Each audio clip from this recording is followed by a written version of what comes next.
throwing TDs. Opposition think they gon' win, well we gon' see.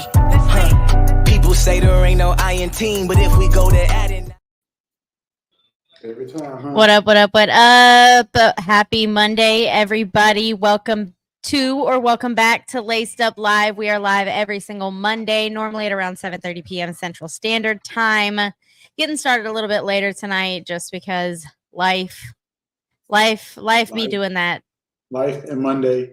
Life Monday, it just is what it is. It be like that sometimes. Coach Dub, how are you doing? How are things? You straight? What? I said, I'm good. What about yourself? Are you straight? Yeah, I'm doing well. Tired.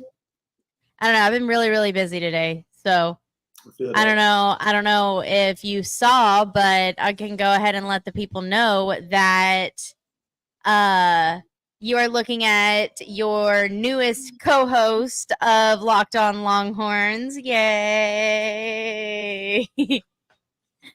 I'm now co-hosting over there with Jonathan Davis. We are there every single day of the week. Their whole slogan is your team every day. So every day throughout the week, we are there over on Locked On Longhorns. So please make sure to go like and subscribe over there. Please show us some love over on the Locked On Longhorns channel. We really appreciate it. And while you're over on YouTube, subscribe.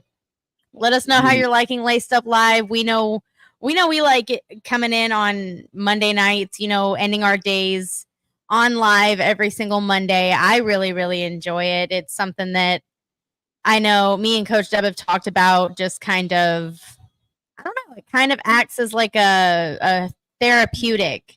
Like it kind of acts as like our way to just get on and shoot the shit, hang out, talk some ball, talk some Texas, like especially with the season getting started, like there's a lot that we could start talking about right now, and I'm really excited because I feel like we've just been kind of yapping over the past couple of months, trying to figure out topics and trying to figure out different things that we can talk about and everything like that. But not only has fall camp started, but Texas is doing its damn thing at the Olympics, y'all. It's freaking crazy. I don't know if everybody's been paying attention.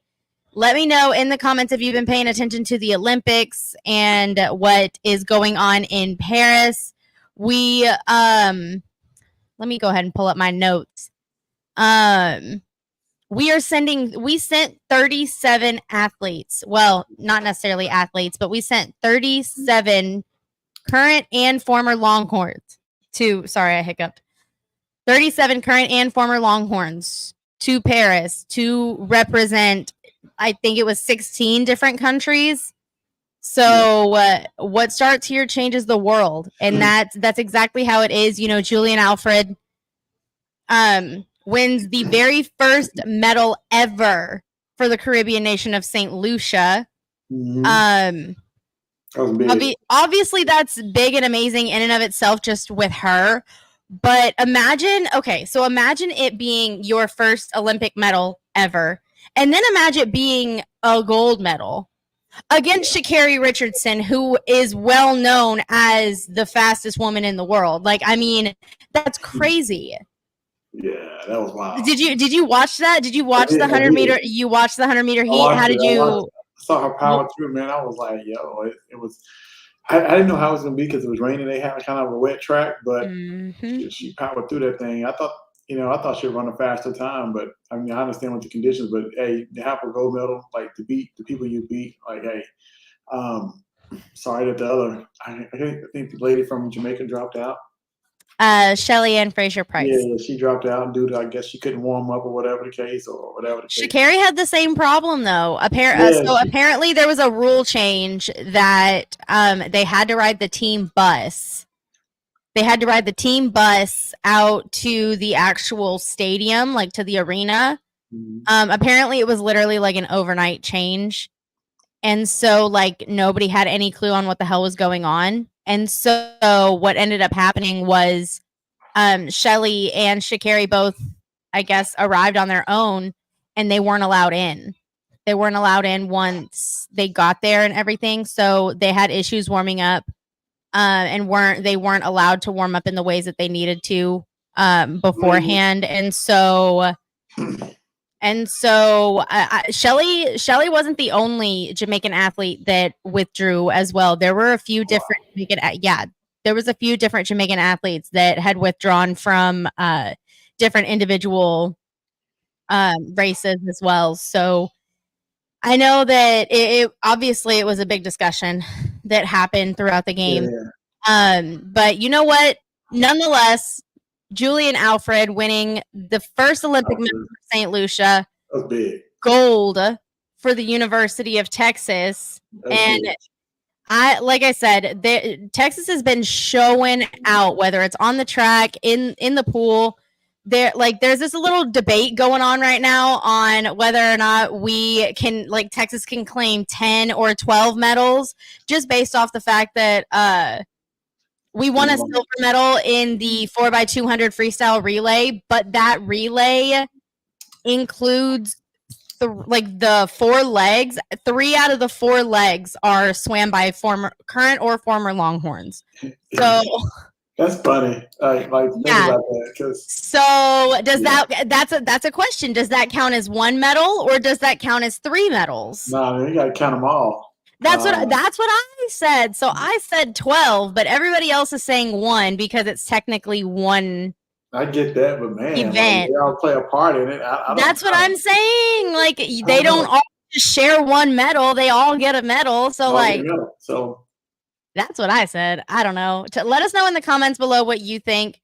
We've already kind of talked about it a little bit beforehand, but we really, really appreciate all your support every single Monday night. Please, please, please, please like this live. Comment down below. Let us know if you're watching the Olympics. What's been your favorite part? What's your favorite event? What are you excited for? What athletes are you excited to continue to watch? Because like I said, for me, it's been super fun because as a diehard Texas fan, I have just now really started getting into, I've always been an Olympics person, but now that I'm actively following Texas athletics, top to bottom, through and through, it's so fun because I feel like I'm watching the Olympics and I'm getting to be excited for other countries as well. A lot of people would get pissed off at me for saying that, but because it's USA, America, Eagle Screech, whatever. But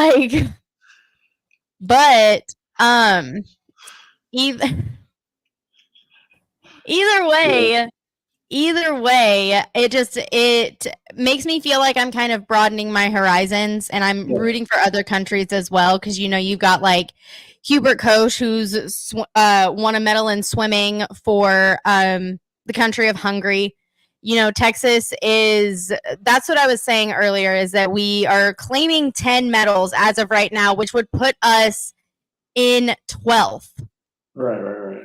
That puts us in the medal count. That puts us in front of countries like New Zealand and Brazil, countries that are countries that aren't universities, that aren't universities. The fact that we're able to even do that is just absolutely amazing. Coach, have you been able to watch any of it? Have you been able to kind of tune in? Some of the shit's been happening at 4:00 in the morning. Yeah, I ain't tuning into that, but I will say I'm keeping it buck. We watch track and field. We watch sprint, basketball. I will watch a swim and relay. If I catch diving, I'll watch diving because I'd like to see how they land and jump from such high places and land and making no splash at all. I'll catch a little video of beach volleyball. Who doesn't?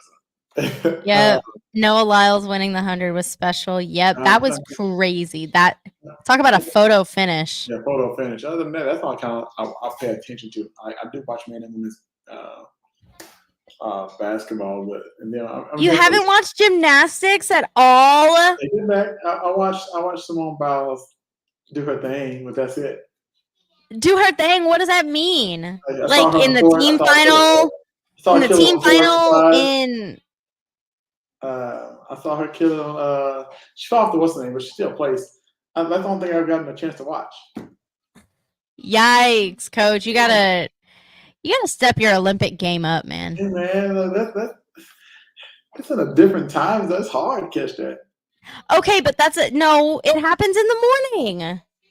Early in the morning, right? Not always. No, it's not all of the events and everything are happening at 3, 4 o'clock in the morning. There are some events, don't get me wrong, there are some events that happen 3 or 4 o'clock in the morning, but track has been going on at a very, very reasonable time. I know. I'm saying I'm gonna catch that, but it's sprint. Like they know everybody want to see that. Like everybody wants to see gymnastics too. That's what I said though. Yeah, people want to We're see talking about Simone Biles. I think it's a huge. I mean, you want to see that. I think I'm not discrediting gymnastics. I think when you get older, you get caught up in life, and sometimes like it's in a different country. It's kind of hard to catch it. I got you. I got you. I do want to give a quick shout out to a few other swimmers and track athletes and everything that have already there. Because like I said, there have been a couple of Longhorns that have already made history.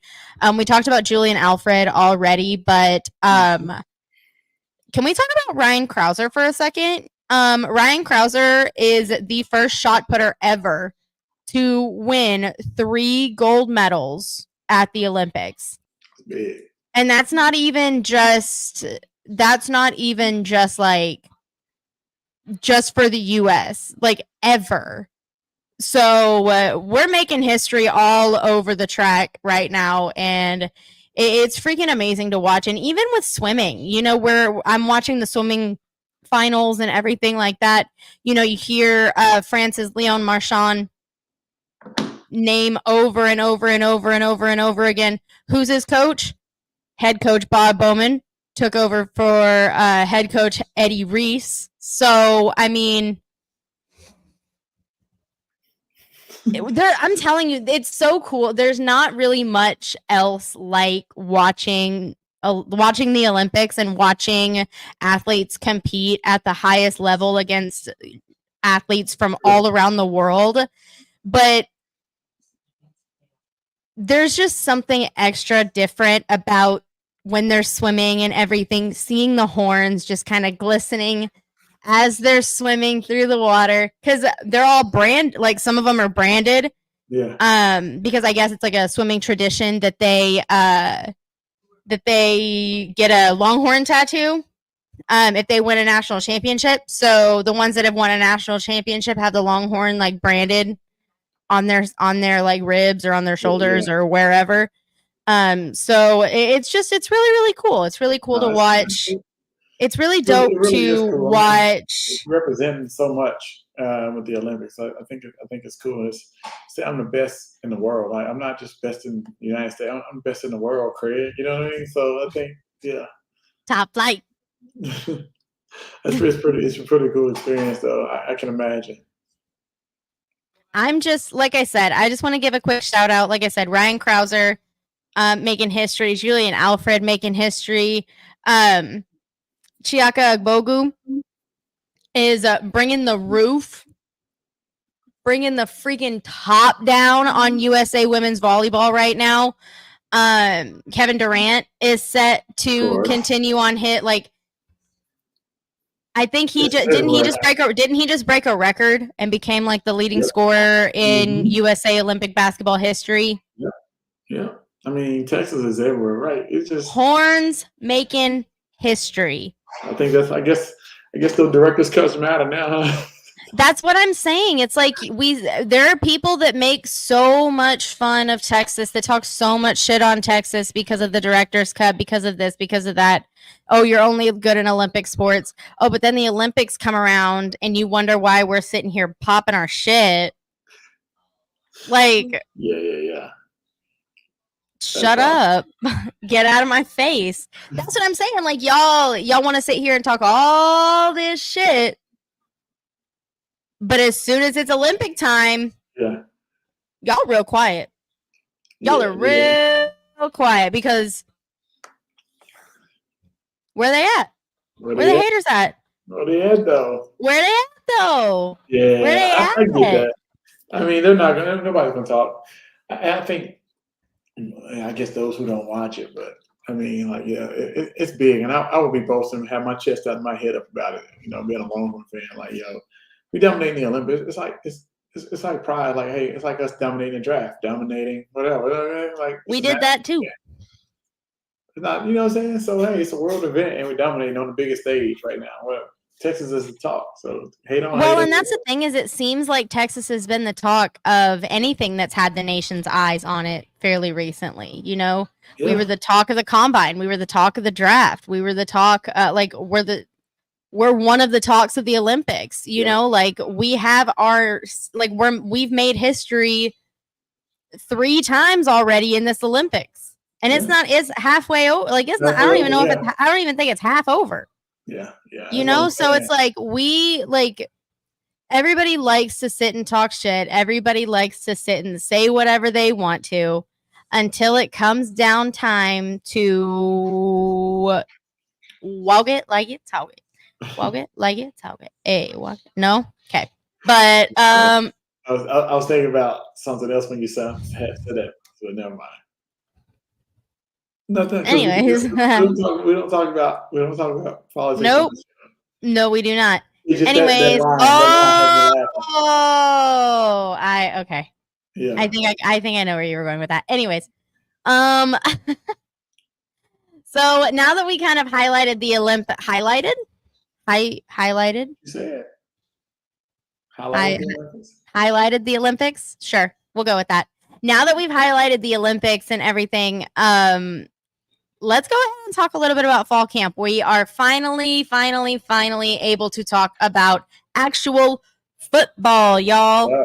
So let's just go. We're just going to do a quick little recap and everything. I know last week's episode was really, really long, so we're not going to keep you guys too late tonight. I know both of us are pretty tired and living, laughing, loving life. So let's just go ahead and jump into football real quick. Like I said, we can finally sit and talk about it. So, Coach, what you got? What are some of your biggest bullet points, your biggest high points, low points, good, bad, the ugly, all of the above?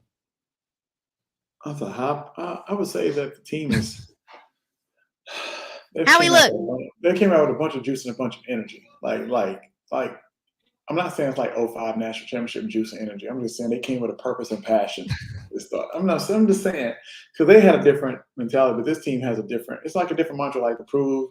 Last year wasn't a fluke type thing, right? We're gonna get back there, and we want to get back there, and so we're gonna. They came out with that kind of energy and juice of wanting to compete and really get after each other, which you love to see. Like they're not taking easy. I don't know if anybody saw the video, the clip of Jaden Blue running the ball and Choice is yelling about there, run his ass over, truck his ass. Like, yeah. You know what I'm saying? I heard it. You heard the first day start yelling at Trey, right? I literally was just about to say that. It's a fucking curl route, Trey. You know what I'm saying? It's something so simple because smallest details matter, right? Like follow the practice plan. Don't do your own thing. You know what I mean? So someone in my comments, I made that joke because I heard what he said. He said it's a fucking curl route, Trey. Yeah. And I that's all I did was quote tweet it and say it out or whatever. And there was somebody in the comments that was they said something along the lines of, yeah, I don't think he said Trey, he said Dre. I'm like, yeah, we don't have a Dre on the team. So that's what I'm thinking, who the fuck would he be talking about? Yeah. DeAndre Moore? Yeah. And most people No, that's why I was like, who the fuck? I was like, I'm right, leave me alone. Anyways, continue. I just had to say that funny story because I thought I thought it was funny. No. I saw that somebody else posted it, and everybody had their own version. It's like, dude, it's so clear what he's saying, but yeah, the immense of. Well, it's funny. It's you can hear exactly what he's saying once you know what he's saying. Yeah.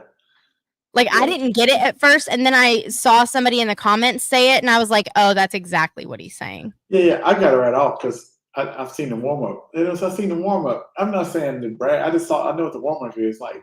They run certain routes, and then I saw period. And so I knew what it was, but I would say the young talent has come on campus. It's pretty athletic and good. This freshman class is really, really showing that despite, forget recruiting rankings because it doesn't matter once you get to that level, but to kind of see some athleticism kind of match up to the recruiting rankings is a good thing, right? That's what you want to see. That's what you want to. That's what you want to see when you look at it. So, a bunch of big athletic guys who can move. So yeah, that's like I said. Shoulder pads came on day. They got it popping, got it cracking. There's stuff you love to see. It was on and popping. Because I'm seeing the mentality of, I know you're my teammate, but I'm gonna knock your ass out. Yeah. Ooh. And it has to be that way. Like, as it should be. Shot. Yeah. You don't like we're friends. We're friends after this. Pull me out of practice. That's the only way I'm not gonna knock one of my teammates out. Like, it has to be that mentality. Like, we going. It reminds me of like Kobe in the Olympic game. Whenever he told Team USA, he looked at them and he was like, "First play of the game, I'm running through Powell," and they were like, "Yeah, okay." And you hear it just like right to the freaking chest, lays Powell the out. Set the tone, right? It has to be that way. And so that's been good to see. But who's been setting that tone mostly? Like, is it the linebackers? Is it the offensive line? Like, who do you think's really setting that tone? Is it a group? Is it an individual? Like, is it just like a natural attitude of this team, or like, do you think they're just bouncing off each other? I'll say Coach Troy sets it first because he's a juice captain, and then I think that just feeds to his I can see that. It goes to his position group, right? Then they do one-on-ones versus linebackers, so then they're talking. The receivers and DBs are going back and they're talking. It just feeds into it. It's going around. Now it's become a real offensive defensive battle. Like, yo, you know what I'm saying? It goes into, I really don't like the offense, or I really don't like y'all defensive players. Like, you know what I'm saying? That's what camp is. That's why you see so many camp fights, but that's the way it needs to be. Like, it should be a couple fights. Most people say we shouldn't fight. No, we need a couple. So I need somebody to fight. Get that energy going. Like, get it pumping. Come on. Somebody's kind of tough. But no, I mean, I think it's just a collective going from drill to drill. So much energy and so much passion, so much testosterone flowing. Like, this first day you putting on pads, you really back out there. You've been talking all this throughout the off season, but wait till we get on pads. Now you fully in pads. It's time to go.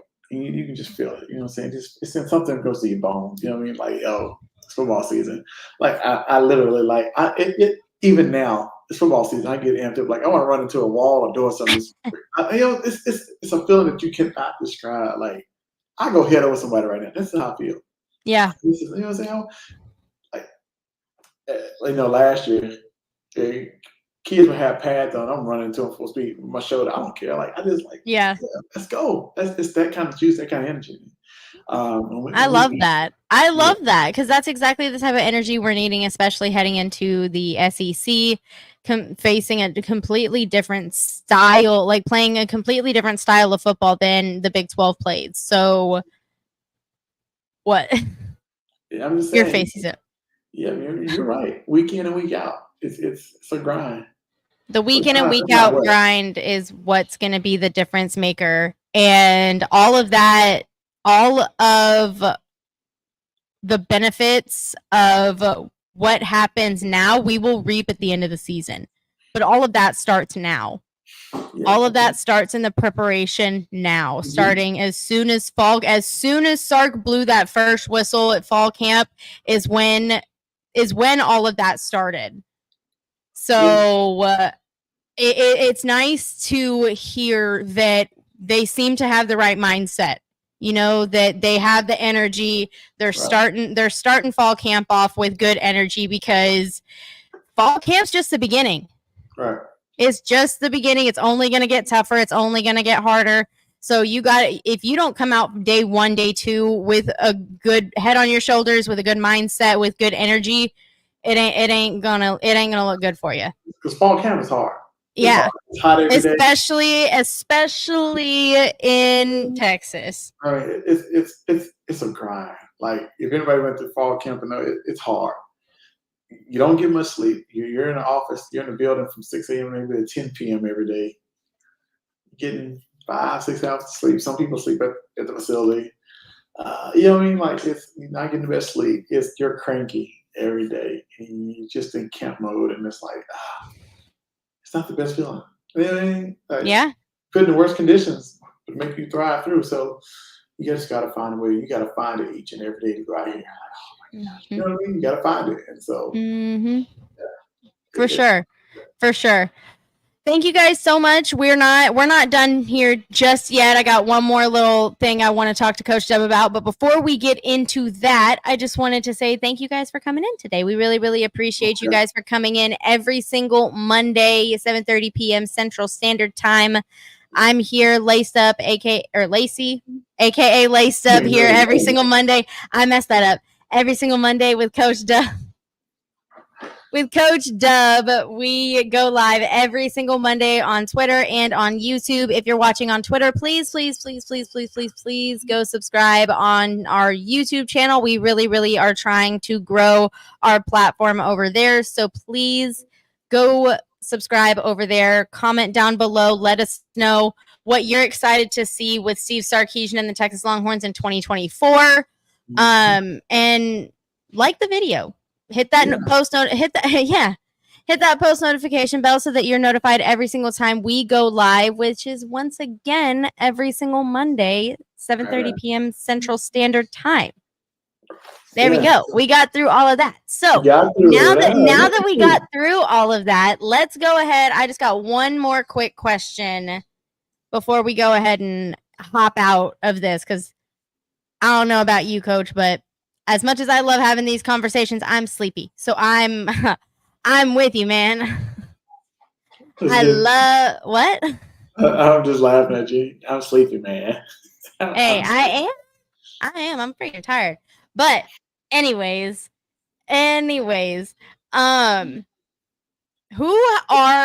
okay, so since we have been in fall camp a few days, who have you been hearing? Oh my gosh, words are not forming in my brain. Who are your standouts over the past few days? Who have been the guys that you've heard that name over and over and over again?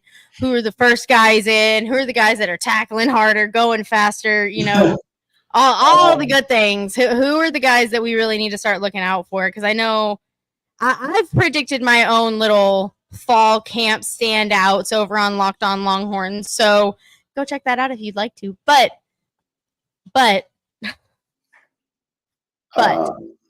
who are standouts so far? Obviously, it's only been a few days. It's only been a few days, y'all. Yeah. It's been a good few days, and a lot of people are standing out. And when I say standing out, they've been good consistently. The first couple of practices, like there hasn't been a really a drop off that came in, and they're kind of climbing. Number one is the best receiver I think on the team is Silas Bowden. He's like that. He's a pro. Going into his 6th year though, he gets it. You know what I'm saying? He's well tuned. Matthew Golden, he's playing outside and slot receiver, so he's learning everything. He's doing a lot. So Jaden Booth, of course. Of course, you hear Ryan Wingo does a great job. Kobe Black, a young freshman corner, is doing a really, really good job. Michael Taff, even out there with a cast and green jersey on, is doing a great job, being a great leader. Milk check. Other than that, I would say Trey motherfucking Moore. Unblockable. What? See? Look. I told you. I just did a video breakdown on Trey Moore. I told you. Just check it out on YouTube. If you go look at Inside Texas YouTube, I just did a breakdown. I broke down a bunch of I've been breaking down players left and right last couple Use days. code IT1 for 2 months for $1. Well, don't use that anymore, but it's okay. Oh, what's the new one? I don't know yet. Oh, dang it. Okay, never mind. I was trying. Check us out. Never mind. Ignore me. We're trying to grow the YouTube channel, but I've been breaking down coverages. I've been breaking down player film development. I've done Ethan Burke, who's a baller. I've done Trey Moore, baller. I've done Kevin Banks. I've done Baxter. I did Michael Taft today. Ooh, look at you. Look at you. Putting in work. I'm breaking it down. And no, I didn't do Alfred Collins. I don't know. Anyway. No, Victor. No, you're not getting me on that today. T. But Trey Moore is unblockable. Just go back to him. Trey Moore is unblockable. He's that dude up the edge. Like how he got the UTSA, Probably because of stature and size. Doesn't have prototypical size. But he's everything. Like, can't nobody block him. He's as advertised and more. Yes, he really is off the edge, and especially in pass rush situations. Yeah, Santana Wilson's a pro. His dad was a pro for a long time. Like, he's a young guy, but he gets it mentally. Anyway, in the beginning, anyway, because as fall camp goes on, these kids ain't never been through that before. So, oh yeah, it's a grind. But Santana's well, and that's what I'm saying. This conversation is happening over the past few days. Like, this isn't like this is just a Howard thing, like a quick little check-in. Like, you get your food and your server comes back about 10, 15 minutes later. Not even. They come back about a couple minutes after the food drops off at the table, and they're like, "Hey, everything good?" To just make sure that like it didn't come out wrong or anything. That's what this is. It's just a little little check-in. We're just checking the temp, checking the gauge, whatever you want to call it, on everything that is fall camp. Yep. And right now, though, man, we were covering fall camp like essentially like really, really heavy. Like, Texas has been very generous, letting some media in more than they have in the past. I did hear that. It's been great, really great coverage. But our dudes like Joe Cook and Eric Nolly have and Justin Wills, like, they're there every day. Like, them dudes on it. I'm here in Dallas, I ain't going, but they on it. And we got some like great notes, man. But man, y'all please, if you go to Inside Texas YouTube, go just check out some of the videos. I promise you won't be disappointed. It ain't about checking out me. I just want y'all to go see the film that I posted and talked about. Like, I want y'all to see these players for yourself. No, y'all need to go check out Coach Dub. Check out Coach Dub. Go check me out too, but go check out the film. I just want y'all to get just a little insight of what y'all will get during the season. Ooh, we got a good question. What should we expect from Trey Wisner this season? Put Trey Wisner at the gunner. Let him go down and hit somebody on punt. Let him put him on kickoff. Let him go down and hit somebody on kickoff. Period. I don't know. You can throw him in the offense, throwing a ball or two, throw a ball every now and then. It might be the Jedi Blue and Baxter show, but we might feed him a carry or two, a pass. Period.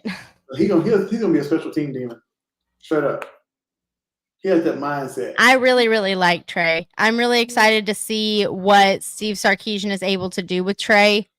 Not only this season, but particularly next season. I'm very, very, very excited to see what they're able to do with him. Here is a good question. Are we going to see more Arch? Come on, man. No, we can have this conversation, because honestly, I genuinely feel like the only time that we will see Arch is when Quinn gets sidelined by injury. Like, that's why I'm saying knock on some serious wood. We're not trying to hope or wish an injury on anybody, and obviously we want Quinn. Quinn's our starting quarterback. We want Quinn to be healthy and to be able to be in there and sling the rock for us for a second, but obviously we have an embarrassment of riches at the quarterback position. Yeah. And having Arch as a backup is a blessing. What do you think, Coach? How else would you go? Go about that question? I think you're spot on with that. I think you'll see Arch, maybe some mop-up duty when blow teams out. He's getting a ton of reps now. Did you say mop-up doo-doo? What? Mop-up teams as we're blowing them out? What? Mop-up duty? I don't think you said duty. I did. I don't think you did. I don't think you did. You'll see Arch and mop-up duty as we're blowing teams out. That makes more sense, but I don't think that's what you said. But anyways. You actually did. You tripping, though. No, I'm not. I wish I was. I wish I was. Are you joking? I got playing, but I didn't say that. Whatever. Anyways. I think you'll see him then. Yeah, but if Quinn gets sidelined for anything, I think you'll see him and he'll shine, but we'll see. Thank you so much for the question, Ingrid. We really, really appreciate it. Keon's got a question. He says, what are the highlights of the Texas defense? I personally would say the highlights. I mean, me personally, I'm going to go edges. I know we haven't seen much from them, but I feel like with the depth of what's going to be put on the field and just the playmaking ability from the individuals in that group, I'm very, very, very excited. Like Ethan Burke, stoked. Baron Sorrell, stoked. Colton Vosick, stoked. Like I'm so excited to see these guys in action, especially with guys like Ethan Burke and Baron Sorrell being older now, being the older guys in the room, being the top dogs per se. And then you got the new guys, the freshman in Colin Simmons and the newcomer in Trey Moore, who you were just talking about is basically unblockable, you know. And then you got Colin Simmons, who is just an absolute freak of nature, athletically speaking. So, I mean, that's what I would say are the highlights. But obviously I feel like that's pretty much just kind of based off of what we heard, not necessarily what we've seen just yet. What about you, Coach? What would you say? You took mine, but since you said edge, I go maybe safety. Oh, my bad. You got a lot of veterans. That I stole it from you. It's all good. We got a ton of safeties in the a bunch of veterans in the safety room, I think. That can be pivotal as far as rotation and how to not miss a beat. So I think that maybe a highlight just because there's so much experience back there. We're getting McCool, we got Taft, Derek Williams had a guy under his belt. McDonald, he got reps with the ones today, as a redshirt freshman. So we've heard about a few different guys that are going to be very, very difficult to keep off the field. So. Yeah, I say that. I think they're trying to get guys reps and experience just in case. But it's the beginning of the fall camp. Don't forget that. Everybody's going to get a ton of reps in got camp bodies. You're trying to save some people. But as it gets close to the season, you'll see some people reps do this and some do that. So pay attention close to fall camp. I didn't say that. You did. Period. You did. See? Duty. You didn't say duty. You said doo-doo. I didn't say mop up doo-doo. Mop up duty. Y'all tripping, man. Y'all ain't gonna give me that. I didn't say that about no doo-doo, yo. Yes, you did. That was gross. Anyways. Hey, Victor, I saw your question, Victor. I feel good about both. I did forget. I did skip that question. That's my bad. Recruiting. Chances on going 2 for 2 this week with Lockett and DJ Sanders. What did you just say? I feel good about both. Oh. I feel like a double hook. Man. Ooh. When's the last time we had one of those? It's our time, It's our time. Everybody else got their shine. Now it's our time. It's the way it's the wave. That's how it goes. You know what I mean? Okay. Who do you think will be the running back 1 come Colorado State? Yeah. Baxter. Yeah. But it's one of those things that I feel like Baxter is I don't know, like, I'm with you. Baxter is the running back 1.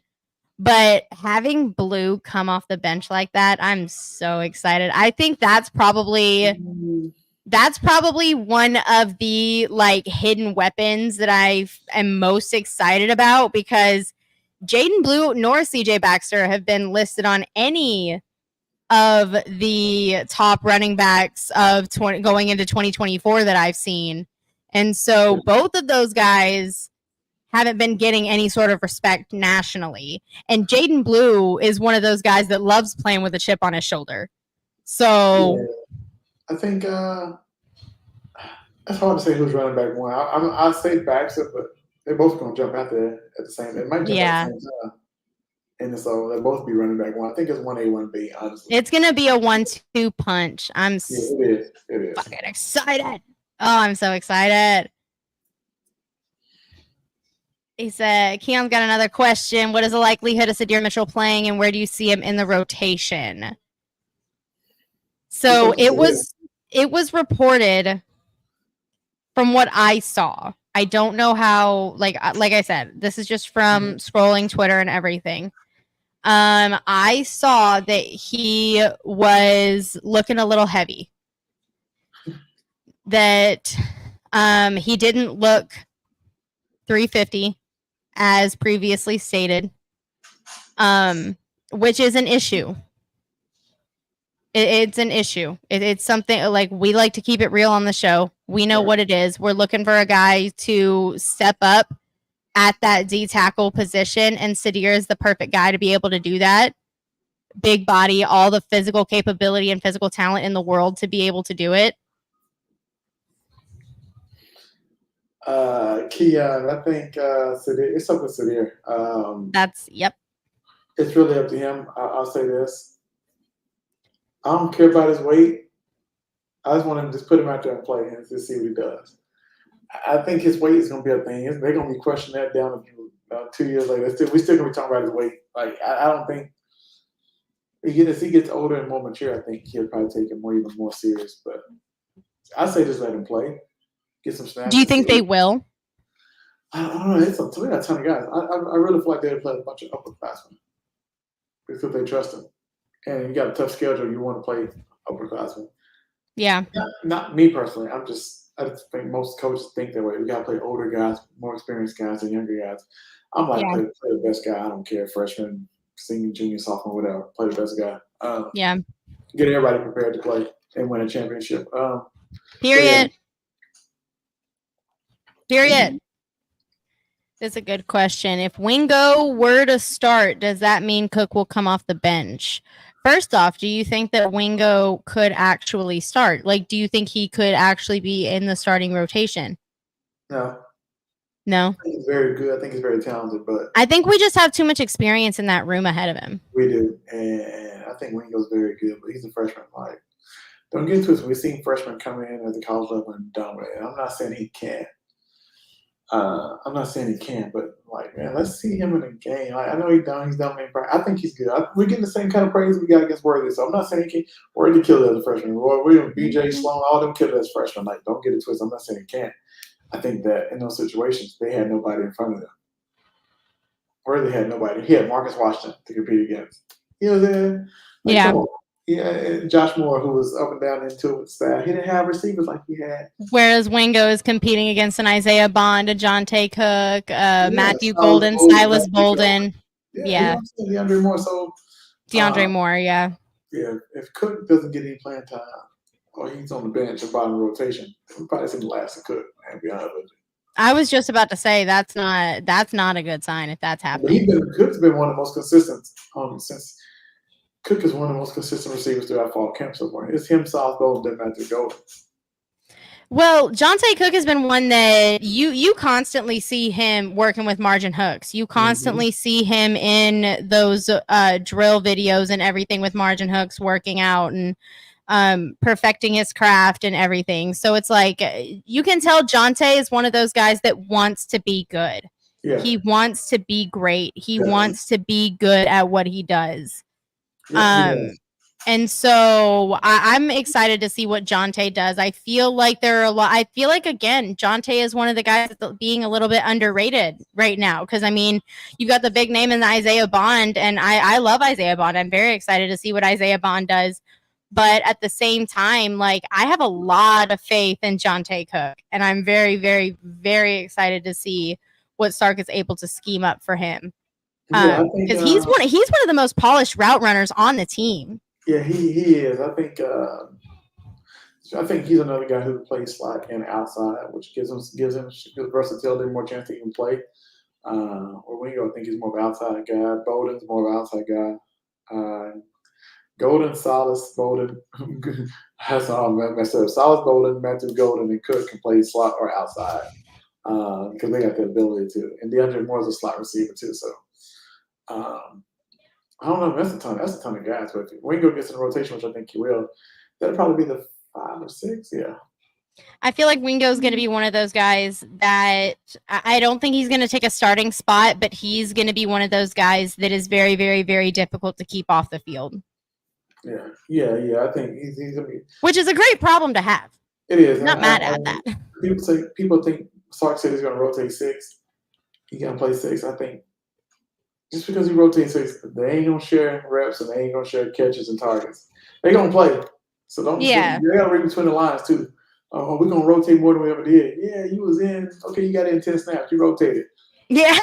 Where in game of fashion might be a 1. Period. Yeah. So don't. Yeah, that's how I feel anyway. Who Keon? But here you go. I know he's coming in with the questions. What is the overall expectations for Quinn this upcoming season? Is there anything y'all are wanting in particular? I'm just wanting to see progress from last season.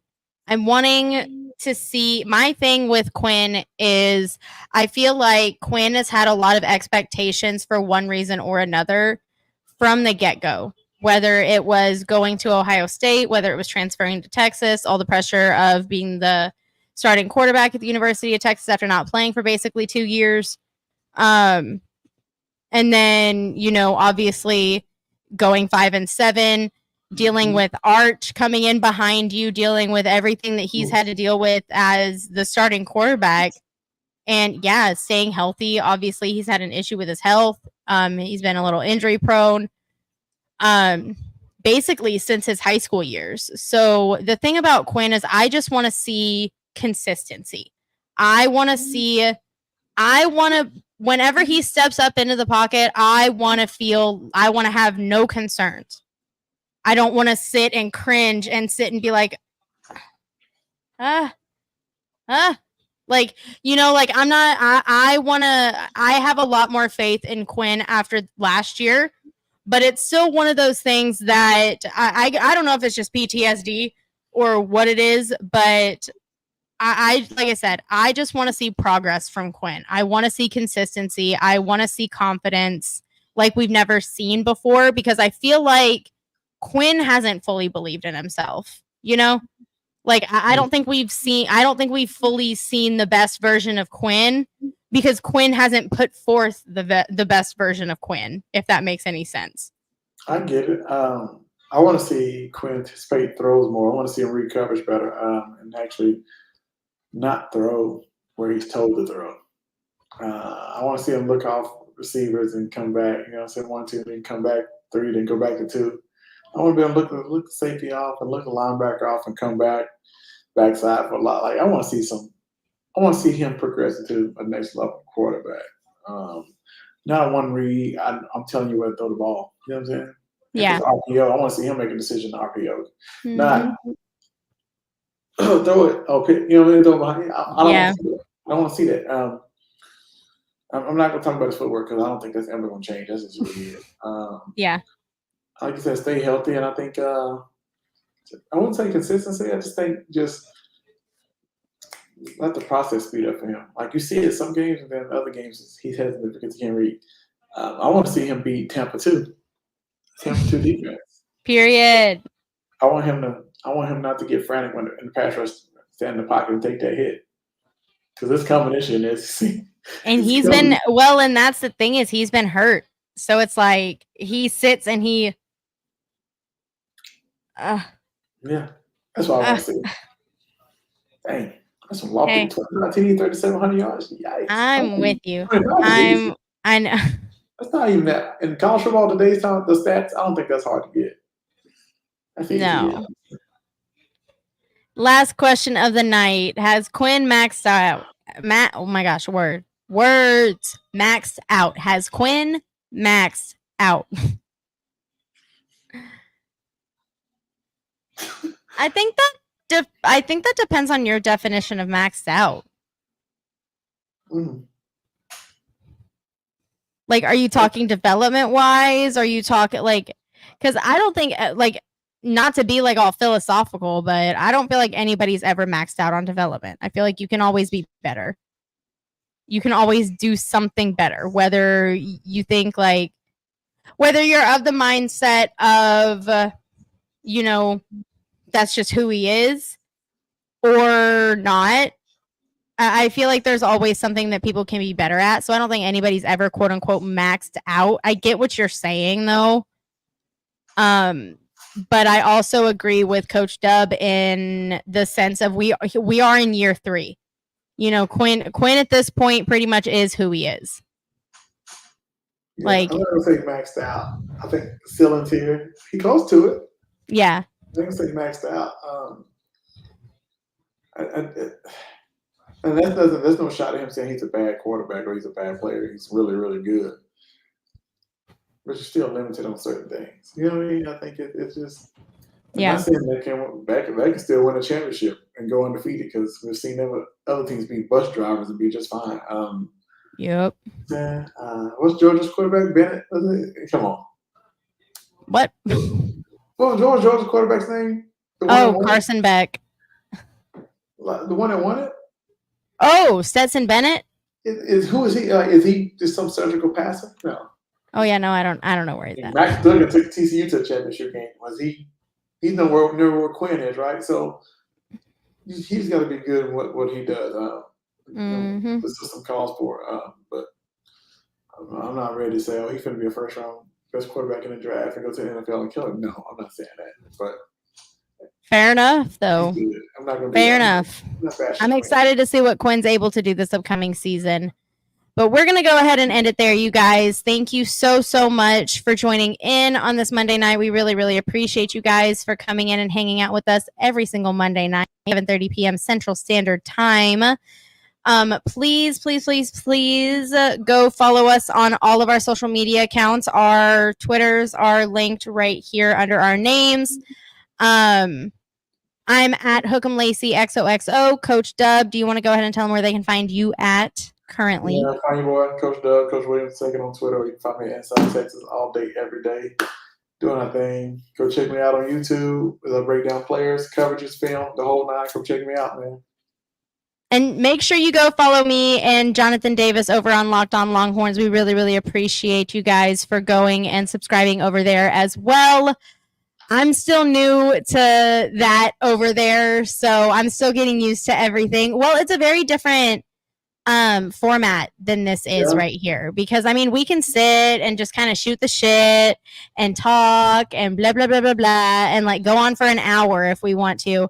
Those shows, they like to keep within like 20-30 minutes. You know, it's a whole, like, it's an actual timed like scheduled show and everything, so it's a little bit different. It's a little bit more unique. Definitely something I'm getting used to. So bear with me if you're over there watching my Locked On Longhorn segments. I really, really appreciate it. Thank you so, so much for joining us again this Monday evening. Hook'em Horns, we really, really appreciate you guys. We will see you guys next. We will see you guys next week. Thank you guys so much again. We really, really appreciate it, y'all. Hook'em. All right.